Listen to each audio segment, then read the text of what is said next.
sitting here with Ryan today because we got a couple of boxes to open. Scout Comics. Scout Comics is dope. And you know what? We just went through kind of the ruckus of what it is to order comic books in 2020. It just is what it is, comic fam. And we're going to do what we can to make it easier for you. But Scout Comics, they're already doing it. Right. This right here, I think, is the way of the future for a lot of independent publishing companies. It's so easy. Okay, what do we got? We have Scout Comics monthly subscription box. It's $33.99, and you get 12 comics a month. Right.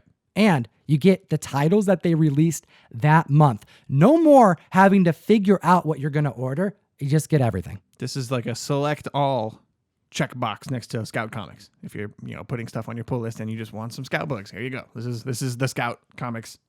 Those are the options. That's what you get in the Scout box. Use code Tom101 on scoutcomics.com to get 10% off your Scout order. I recommend it, but I'll tell you one thing. I don't get a kickback or anything like, other referral links do. We paid for these. Yeah, we bought these because in these boxes, aside from there being a list of comics that everyone gets, they like to throw variants in there of some of the issues. Yeah, that's the important thing to mention too. This is not a mystery box. This is not random. This is all of the issues that Scout Comics puts out for that month. Yeah, you can see all of the issues on the website for the month that you can buy.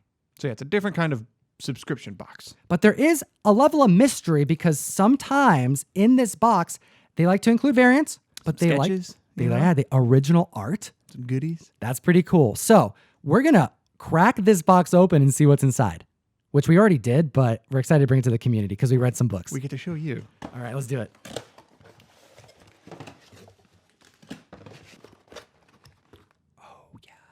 Okay. Pose. I love it. I love the comics coming fresh in a box that's very, very well protecting them. I enjoy that box. I'm going to keep them in here too. And you know what? We may be a little behind, but we'll just have to get caught up because August boxes are available and there's a box in between this one. Dude, it was a great month. There was a lot of great covers, man. There really were. I'm not normally somebody who, I try not to judge comics or any book really based on the cover. But you can't help yourself. You can't, especially when they're independent titles and you're not familiar with the heroes or the characters on them. And the way that we're going to orchestrate this is based off of really our gut feelings of what we were most interested in. And Ryan, looking at all these covers, it was a great month. What were the 3 that really caught your eye that we got to chat about right now? So out of these 12 comics that we got in this box, I went with Murder Hobo, I went with North Bend, and Yasmine. Ooh, okay. Well, tell me why you picked Murder Hobo. As far as cover picks go, something about Murder Hobo was screaming out to me. Joseph Schmalke, man. He's awesome. Yeah, he's a good writer.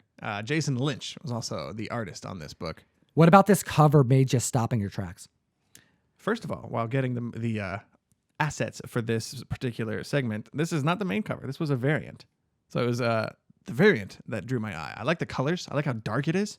It's hard to tell what's going on, but the concept, the title Murder Hobo just spoke to me. It wasn't until I opened the book that I realized it's like a term. It's a common term for like a D&D RPG, role-playing person, kind of like a troll in that game, like somebody who plays the game whose entire goal is just to run around and make a mess and just cause havoc and be kind of a jerk.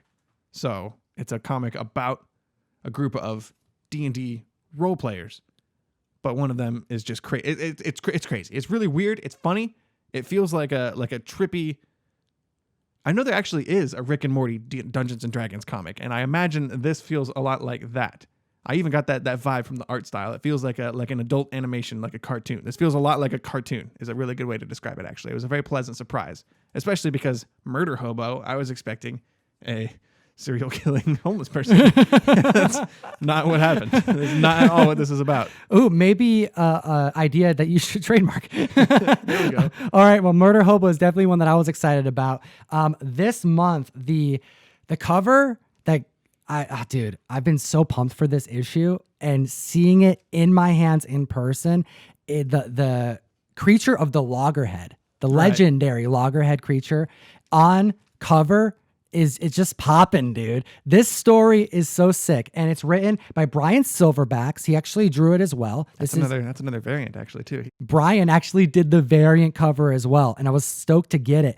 This comic book, I kind of got surprised because I was expecting it to be horror, but I wasn't expecting it to be kind of like a mixture between Swamp Thing and our homie's comic, The Salve. Hey. So basically what you have is Loggerhead, Bloody Bayou, all right? This is issue number 1, and you get introduced to this creature, this legendary mythological beast that has like a very Turtles vibe, but a little bit more savage looking. Oh yeah, a lot scarier than a Ninja Turtle. Oh my gosh, like the turtles will beat you up. This guy will eat you. Slice your face into little bits, and yeah, it's scary. It's a revenge story. He's a like little a ghost bit. story that kids tell around a campfire when they're going out to camp in the swamp. Is that something kids do? I don't know. I don't live around a swamp. Yeah, well, these kids do. They get into some trouble, and you don't really know what kind of character this is going to be because he's kind of written as something dark, something you don't want to cross, something that's going to put you in danger. But you find out by the end of this issue that it's not really what you think, and that he may be more friend than foe. And I was hoping for a monster book, and I got it. Well done, Brian. That's actually a really good point. It is very much a monster horror comic. You know, I love me some monster horror, and we're going to get into some more horror stuff here in a second. But let's chat about your second pick. I went with Murder Hobo first because it looks silly and weird. And then I looked at North Bend because it's just kind of dark and mysterious. This issue 2 has like a dark house. It's kind of got some low street and lights on there. There's like a bike laying on the ground. There's as much sky as there is like land. Right, and darkness. And I just get the sense that this is an abandoned kind of creepy locale where something has just happened or is about to happen. Anyway, this cover made me really want to look at it, which is interesting because I've had North Bend on my pull list since it started. This is issue 2, so I don't have a lot to read to catch up, but I'm looking forward to get to that point. The third issue actually just dropped too, so I've got 3 issues of North Bend now to get to. Ooh, will we bring it back on the mic? Maybe we can put that in the community's hands because my second pick is also one that I haven't caught up yet, but it had to make my cover pick because White Ash issue 4 is out, and this is stunning. It stood out among all of the covers. The color work is great, and heck, anytime that the female body is drawn really well, it catches my eye because sometimes it's make or break for an artist. Like sometimes artists can do it really well, sometimes they can't. I got kind of almost a Peach Momoko vibe to this slightly. Right? Yeah, just, not so much because of the color work, but the line work. And issue number 1 was so good that I want to read the next issue. So Comic Fam, we want you to vote. Which one do you want us to see reviewed on the mic the next time we hit the mic to chat comics? North Bend issue number 2, because we'll get caught up, or are you going to give us a little extra homework and have us catch up on White Ash? I'm down to read either one of those personally. Well, you know what else I was really down to read this week? What's that? Was your number 1 pick, Yasmine. Yasmine. I've been waiting to talk about Yasmine for a while. I'll be straight with the community. Shout out James Hake III, the president of Scout Comics. He's a good friend now. And I actually left him a voicemail after reading this comic. He'll vouch for me. And I literally had, because I read this and I was like, this is freaking brilliant. And I need to tell him how good this is. So I left him a message and was just like, dude, I'm just floored. I was not expecting it to be what it was. And I can't wait for issue 2. He responded back with like, it's a beautiful comic, huh? It really is. And like, I can't speak for you, but I got, based on this cover, I got the impression this is going to be some kind of ghost story. Supernatural vibes. Right? On the cover, it's not even a little bit. These are more memories that she has going on behind her head here. This is not some kind of ghost that she's talking to or anything like that. Comic Fam, if you're tired of like superhero comics, if you don't really want to read some war, you just want to get caught up in a good story and character development, here you go. It gave me kind of a almost a Naomi vibe, in a sense that like it's a story about somebody who I really can't identify with, and like a life experience that I have no hope of ever emulating. But in a sense that you're getting a new, fresh story of they both happen to be young female characters here, but the sense of just otherness. Like you're saying, superheroes, they're typically like American stories. You're getting something that you're at least quasi familiar with. This was a cool kind of real life story about a girl's life in Iraq right before ISIS invades, and how her family has to evacuate the new house they just moved into and flee. So it's pretty heavy.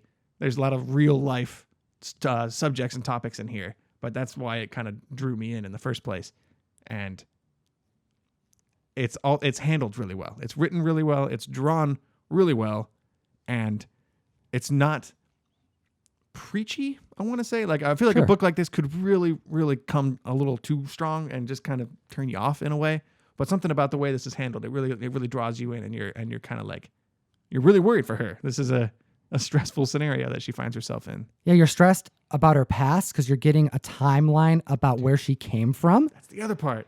But there's also a timeline of her in the present to kind of show the dichotomy of both lives she's led. Flashbacks. So you see her and her family fleeing her home. Explosions and battle scenes and action and stress and just scary imagery. Right. But then she's over like... But you're cutting back between that and then her adjusting to her new home in America and her new school and the way her family is adjusting. So you kind of, that they get out of that okay. At least most of them do. Yeah, we're going to find out just how much they were affected by the political past that they were that they experienced, and then setting up for whatever they're going to encounter at her new house. Like this, the cover of this shows her at school, which we didn't really get a whole lot of that. Like, so it's interesting to see where it's going to go from here. So shout out to everybody at Scout for making Yasmine happen, because that was my pick for this whole box, I would say. Written by Saif Ahmed and Fabiana Mascolo.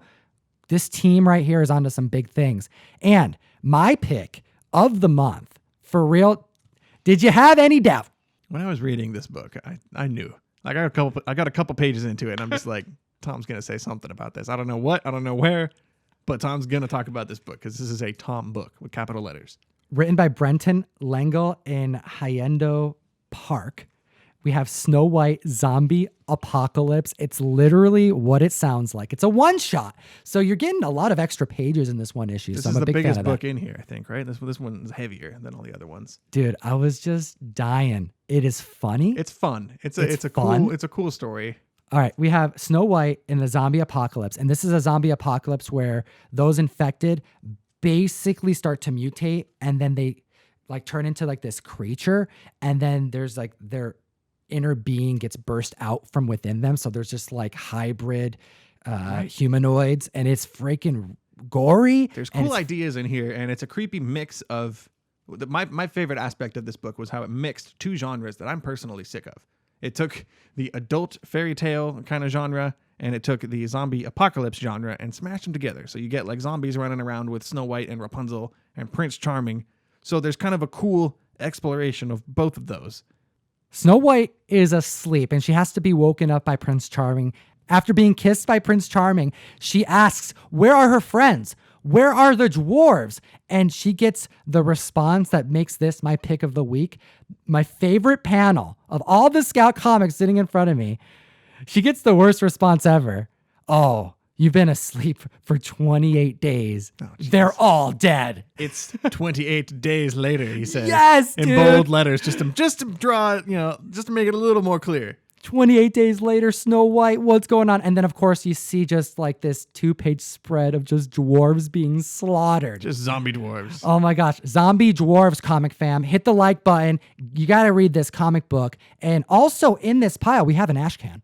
There is an Ashcan in here. That's right. Scout Comics, they respect the collectors. They know how to make variants. They know how to do some dope stuff and how to announce things so you know what's coming, so you can get on a possible new title that may be hot, may have some option news, maybe a little bit more legs in the community, right? They collect comics over there. Yeah. So they like making Ashcans with first appearances. And we probably have to use the bleep button, shit show. Shit show. There you go. Shit show. Now it's an Ashcan. It's shorter, and who's it by? Written by Adam Barnhart, and the artist is Samir Samau. All right, we have a superhero world where superheroes once kind of reigned supreme, but they have died out. They have been killed off, and now we are left in the future with a character that is just not living his best life. No. But he's a former superhero. He's a former champion. Right. Like there's been some kind of demon invasion or something. There's like 5-6 pages in here, so you're really getting like a taste. Yeah, you're getting a taste of the world that's filled with unique superheroes at one point, and now you're left with the remains of this kind of dystopian future. That's my favorite aspect. This book tiptoes around a lot of things that don't do it for me. Subjects and like tropes and themes in comic books that are kind of worn out for me. There's a new original superhero team in here, which is, it's kind of like a lot of, new information to keep in my head. And they're clearly parallels of superheroes that we recognize. There's like a speedster and there's a all-powerful Superman-esque character in here. So you get some of that. You get a little bit of the post-apocalyptic demon invasion. I like the fact that we see the aftermath, though. That really intrigues me. Like, we see after the fight. We know it didn't go well. Like, superheroes are pretty much done for.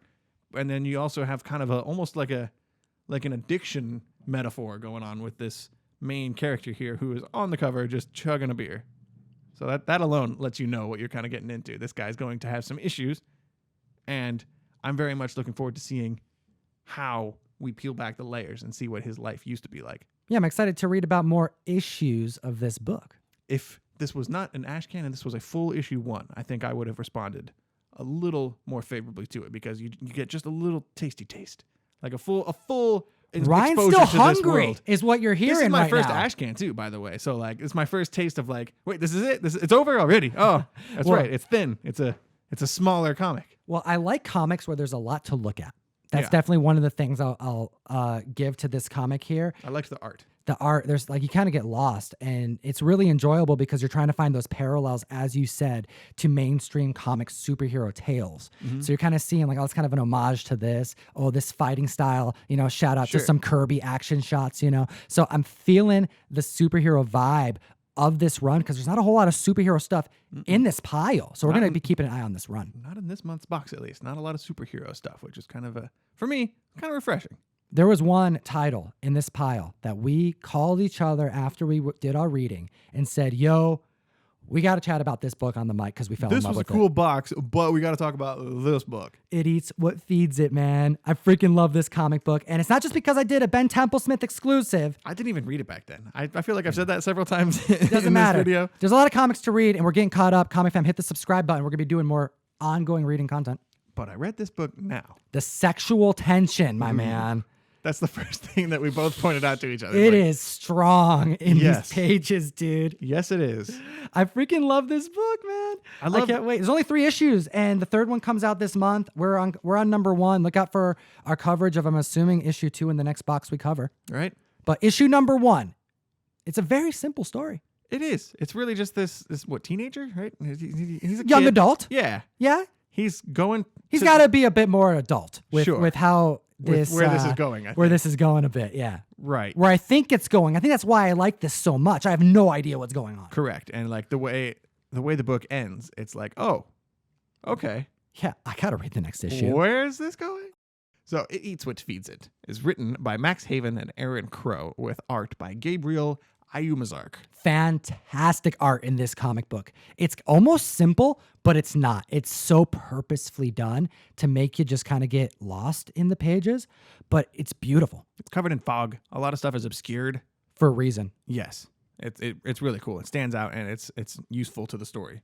But the story itself is about this guy named Kenny. That's right. He's looking for a job. I got the vibe that it might be his first job. Yeah, he's a young adult. Right. So he sees an ad for like a caretaker, I guess, / gardener. He doesn't really know what he's getting into. Right. He's like a house assistant person. He pulls up into this like mansion. I think the first page is something along the lines of him saying, worst case scenario, I die. He's clearly getting some kind of vibe from this. So right away, I get He's my like, impression. It's foggy. This looks like a haunted mansion. But Yes. then who answers the door, I think, changes his mind. Yes. Unfortunately, it is a rather attractive, mysterious older woman who answers the door. Yeah, he finds her very attractive. Yes. And Kenny kind of gets roped in, I guess you could say. This is the part where we were chatting about the sexual tension being real. Right. There's a lot of... this is another indicator for me where I was getting the sense that maybe he's on the younger side when he doesn't seem to pick up on a lot of the creepy vibes that she's putting off. So right away, you get this one-sided kind of power play. Well, dude, he's got this like this veil on. He's it's cloudy, right? Like Even inside the house, it's Yeah. like lots of like fog, and there's not a lot of lights on because she's got some kind of sickness that she's kind of hinting at, but not really. Yeah, she's alluding to there being problems and that she Yeah. needs his help around the house. And for every time that you would think that he would be like put off, like this isn't going to be for me, he gets hit with just a little too much kindness that makes him just like, again, the kind of like the fog lights are on. Like he's got can't- blinders. Blinders. That's what I'm looking for. He's seeing what he wants to see. So when she grabs his hand and like takes him over to the know? other room, he's thinking, "Ooh, this Isn't such a bad job after all. Like I could do this. But don't go into that room. Don't go into that room. Right? Like, what was up with that one-page one-page shot of what looks like some type of murder took place in there, but it wasn't? I don't know. Best case scenario, it's like a room where she makes her own meat. That's right. You know, like she's some kind of butcher. I don't know what's going on, but she Hopefully doesn't want him in there. Not people. Is the Yeah. vibe. I don't know. It's one issue. I don't know who this lady is. Maybe she eats people. Okay. Maybe she just likes to, chop up cows and make steak. Like, I don't know what her deal is. But that room is scary. So that's a red flag. That's when you go home and find the new job. What we do know is that Kenny decides to take this job in this issue because she offers him a really good deal. He's going to make money. He's going to be able to live on the premises and help out. And there's this one really quick panel where he thinks he sees something from his room, like across the courtyard, like in another window of the home. Yeah. And I don't even know how to describe what he sees. It's something I had to read. I had to look over it twice, and it's hard to even tell what he's looking at. But there's something in the room, in the window, that's like differently colored. So there's like an object or a person or a thing in the room, but it's not supposed to be there, and it clearly freaks him out a little bit. It freaks him out, and it makes, he's trying to figure out if he's going to take this job. Francois, this lady that is giving him the job, his potential new employer, she's being super kind to him. Did you notice that she's like mostly kind, but there's only like one scene where I think it's actually when she's pulling him out of that room and she grabs him by the mouth, like gets aggressive I did with not him. notice that. Get out of this room. You're not allowed in there. So you can see there's like this anger to her that she's like letting on, but it's the only time you really see it. Something's happening under the surface there. But, he decides to take the job. And when he goes to basically greet her for the first time, I would assume it's basically like day one. We end this comic book with him meeting her in a room where she is clearly dressed to impress. Yes, she is dressed down to, I think, just her like underwear, right? Is that what we see? She's like greeting him, clearly trying to make some kind of point. And he's like startled and taken aback. And that's how it ends. What is going on in this comic? I'm all in. I'm reading all 3 issues. I can't wait to read it. I must have misread something. So it's only 3 issues? It's a little... It's a short story, This man. is going to make such a cool trade when it's done then. Oh, absolutely. Comic fam, we want to know of the 2 comics that we chatted about that we haven't read yet, North Bend as well as White Ash. I have some catching up to do. Which one did you want us to bring to the mic to discuss? Are you reading any independent comics? Do you read any Scout comics? We want to hear from you. Don't forget to use that code TOM101 to sign up and get some dope books from a great company. I am very pleased with my first dabble with Scout comics. I can't wait to get my hands on the next box, which is actually coming a lot sooner than I had anticipated. Stay tuned.